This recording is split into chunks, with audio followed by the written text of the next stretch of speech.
Born in Buenos Aires in 1936, Jorge Mario Bergoglio's life was shaped by the bustling streets and diverse communities of Argentina's capital.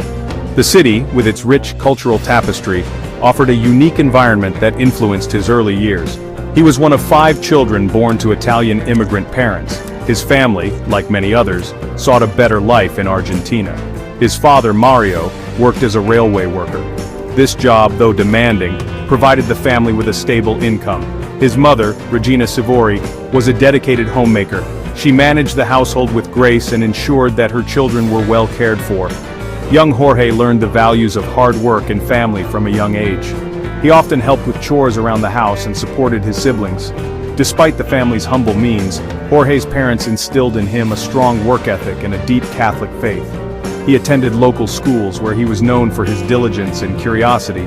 He developed a passion for learning and a heart for service. Books became his window to the world, and he spent countless hours reading. He enjoyed spending time with his family and friends.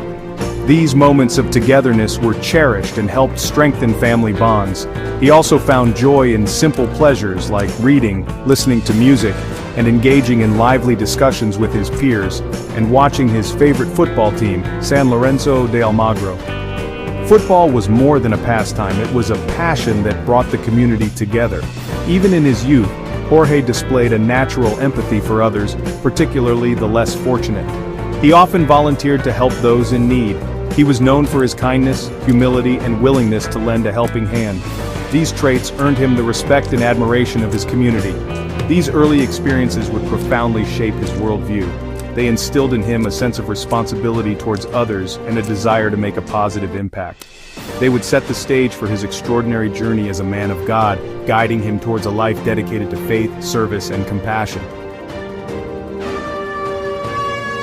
After graduating from secondary school, Jorge surprised some by enrolling in a technical school, pursuing a degree in chemistry. He worked as a chemist for a time. His dedication to his studies and his work in the lab showcased his analytical mind and meticulous nature.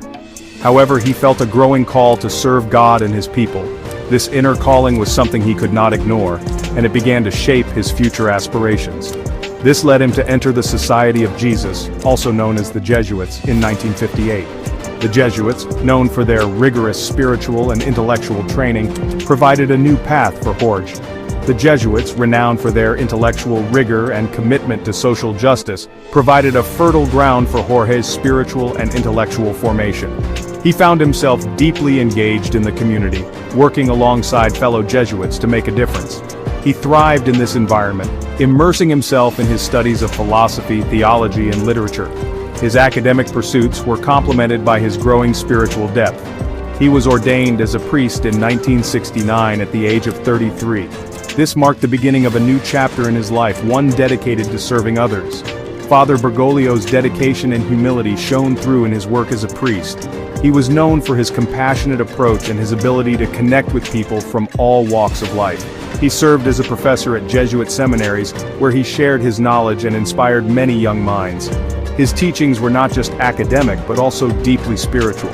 He was a spiritual director, guiding others in their faith journeys.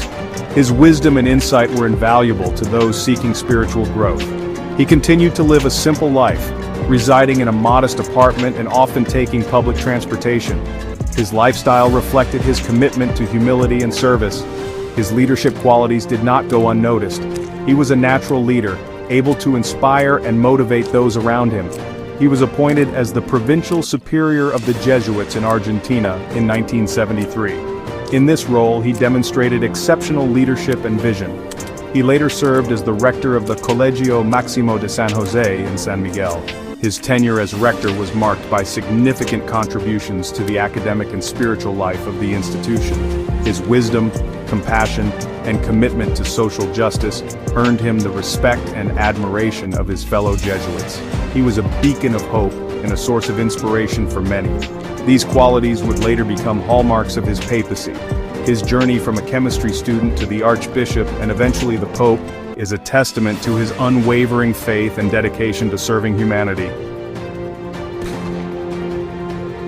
The Catholic world watched with bated breath as the white smoke emerged from the chimney of the Sistine Chapel on March 13, 2013, signaling the election of a new pope.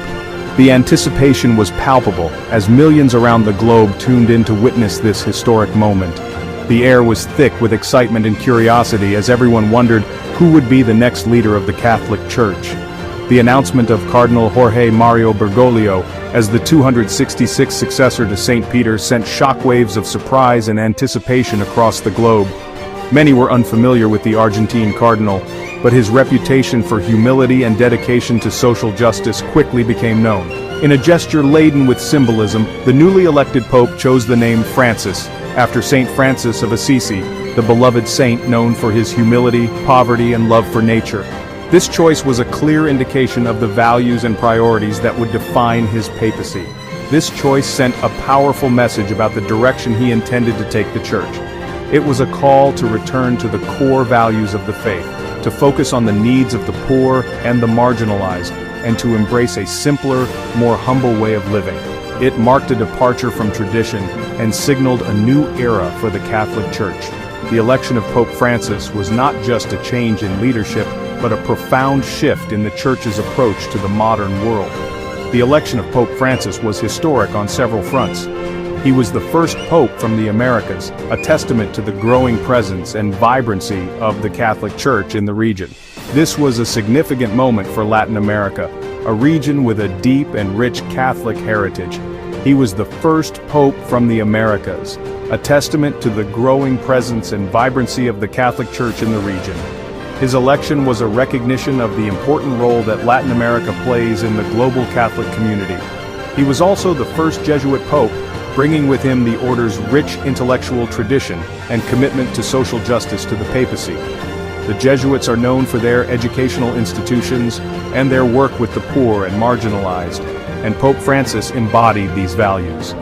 From the moment he stepped onto the balcony overlooking St. Peter's Square, Pope Francis captivated the world with his warmth, humility, and genuine concern for the poor and marginalized.